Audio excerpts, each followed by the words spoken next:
and this is your no-fluff guide to cryptography. What it does, how it works, and why it's everywhere. Send a private message, log into a website, or make a payment online, you're relying on cryptography. It's not about hiding information in secret places, it's about transforming it into something only the right person can understand. From ancient ciphers to modern encryption algorithms, cryptography protects your data in a world that's always connected. Without it, the internet wouldn't be safe or trustworthy or even usable. Cryptography solves 4 critical problems: confidentiality, keeping data private; integrity, ensuring data isn't altered; authentication, proving identity; non-repudiation, preventing denial after sending something. We trust messages, verify identities, and prevent tampering, even with people and systems we've never met. There are 10 types. Symmetric cryptography. Both parties share the same secret key. Asymmetric cryptography uses a public key to lock the message and a private key to unlock it. Like a mailbox, anyone can drop letters into, but only you can open. But not all cryptography is good cryptography. A strong cipher doesn't just scramble information, it resists guessing. Weak keys, predictable patterns, or simple math, that's a hacker's dream. So before we jump into famous ciphers like Caesar's, or dive into how the internet really keeps secrets, you need this foundation. Because cryptography isn't just code, it's trust in mathematical form. Now we are finally reaching the juicy part. Let's take a look how ancient ciphers still outsmart us. Let's start with a cipher so simple it's almost elegant, the Caesar Cipher. Imagine taking the alphabet and sliding it over by a few letters. That's the entire idea. Each letter in your message gets shifted a fixed number of places. If we use a shift of 5, here's how the alphabet transforms. Pause. So if you wanted to encrypt the word hello, it becomes hello, MQT. Each letter moves 5 spaces forward, H becomes M, E becomes J, and so on.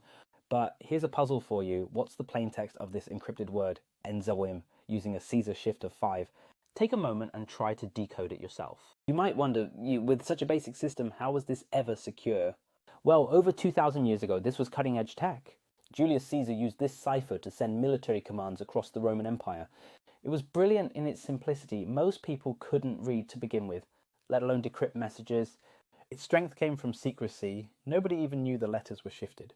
But there's a flaw. Once you guess the shift, it falls apart. With only 25 possible shifts, you could brute force it in minutes. That's why, eventually, cryptographers needed something stronger, something with a moving pattern. That's when the Vigenère Cipher arrived, and it changed the game completely. It isn't just a stronger Caesar cipher, it's a total evolution. Instead of using one shift for the entire message, it uses many. That's the magic of polyalphabetic substitution. The shift changes based on a keyword you choose. Imagine trying to break a cipher that doesn't just slide the alphabet once, but differently for each letter. That's the genius of Vigenère. In fact, it was called le chiffre indéchiffrable, the unbreakable cipher for centuries. But how does it actually work? Let's break it down using a new example and show exactly how encryption happens step by step. Let's encrypt this message. Data encryption with the keyword key. First, remove spaces and punctuation and convert everything to uppercase. The keyword is repeated to match the length of the plaint. Then use the Vigenère table. Picture a 26x26 grid where each row is the alphabet shifted 1 letter to the left. The row labels and column labels are A to Z.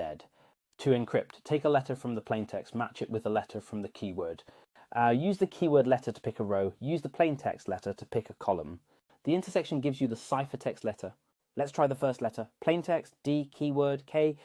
Row K, column D, equal sign N. The next one, plaintext, a keyword, E. Row E, column A, equal sign E. Keep going. We get Nezke Vevugidskebe. Looks like random noise, but every single letter came from that grid.